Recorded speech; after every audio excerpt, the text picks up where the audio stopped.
Hablemos de Bartolomé Mitre, un nombre que resuena. Para muchos, es el primer presidente de una Argentina finalmente unificada, un intelectual, el fundador de un diario que hizo historia. Pero para otros, bueno, para otros es una figura llena de controversia. Hoy vamos a meternos de lleno en las dos caras de este personaje, el arquitecto de la nación moderna y al mismo tiempo la imponente sombra que proyectó su obra. Y esto nos lleva a la pregunta clave, la que va a guiar todo este análisis. ¿Se puede realmente forjar una nación sin mancharse las manos? ¿Es posible construir un país, unificarlo, modernizarlo, sin usar la fuerza más brutal? La historia de Mitre, créanme, nos obliga a mirar ese dilema de frente. Bien, entremos en materia. Para entender al presidente Mitre, primero hay que entender el campo de batalla. La Argentina de mediados del siglo XIX era un rompecabezas, estaba totalmente fracturada entre Buenos Aires y la Confederación. Y justo ahí, en medio de esa lucha, el destino de Mitre iba a dar un giro espectacular. Miren esta línea de tiempo porque es de no creer. En solo 3 años, Mitre pasa de la derrota total al poder absoluto. O sea, en 1859 lo derrotan en Cepeda y su proyecto parece muerto, acabado. Pero apenas 2 años después, en Pavón, consigue una victoria decisiva. El poder cambia de manos por completo. Y ya para 1862 es presidente. Es un giro de 180 grados, un ascenso meteórico que va a definir el futuro del país entero. Y una vez en el poder, Mitre no pierde ni un segundo. Su presidencia se convierte en un proyecto ambiciosísimo para construir, casi desde cero, las instituciones de un Estado liberal moderno, siempre con la mirada puesta en Europa como el gran modelo a seguir. Ahora, lo que es realmente interesante acá es cómo se conecta todo. Mitre impulsa el libre comercio a fondo, y eso trae una cantidad enorme de capital, sobre todo británico.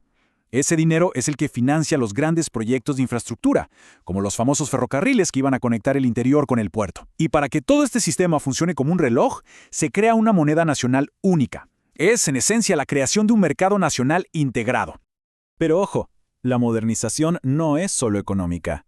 Mitre sabía perfectamente que un Estado necesita reglas claras. Por eso, encarga la redacción de los códigos civil y penal. Organiza todo el Poder Judicial, desde la Corte Suprema para abajo, y funda colegios nacionales para ir formando a la élite que iba a dirigir el país. No estaba solo creando leyes, estaba diseñando la maquinaria misma del Estado. Una maquinaria que en gran parte sigue funcionando hoy. Pero, y acá viene el gran pero, toda esta construcción, todo este progreso, tuvo un lado muy oscuro.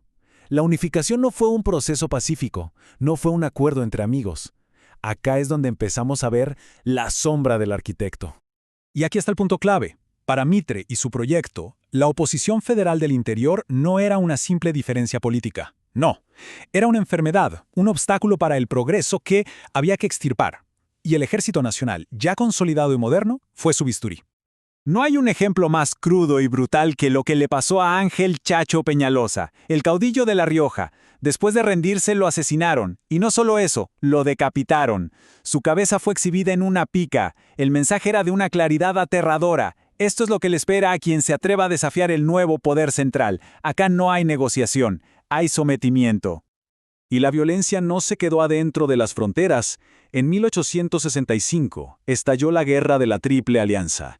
Y Mitre, como presidente y general en jefe, lideró a la Argentina en uno de los conflictos más sangrientos de toda la historia de Sudamérica. El costo para Argentina fue altísimo. Pensemos en este número, 50.000 vidas. Para un país que en ese entonces tenía poco más de 1,5 millones de habitantes, era una sangría demográfica y económica devastadora. Pero si el número argentino es altísimo, lo de Paraguay es sencillamente una catástrofe. Se calcula que murieron unos 280.000 paraguayos, la gran mayoría de su población masculina. La guerra dejó a Paraguay en ruinas, y es una herida que todavía hoy sigue abierta en la memoria de la región. Bueno, después de dejar la presidencia en 1868, uno podría pensar que Mitre se iba a dedicar a una vida más tranquila, ¿verdad? Pero la historia de Mitre está llena de contradicciones, y su etapa postpresidencial es, quizás, la más fascinante de todas.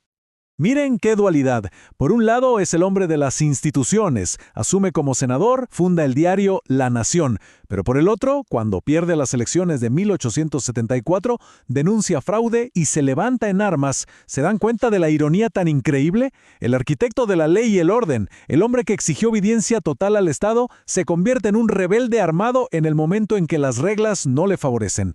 Es tal vez la contradicción que mejor lo define.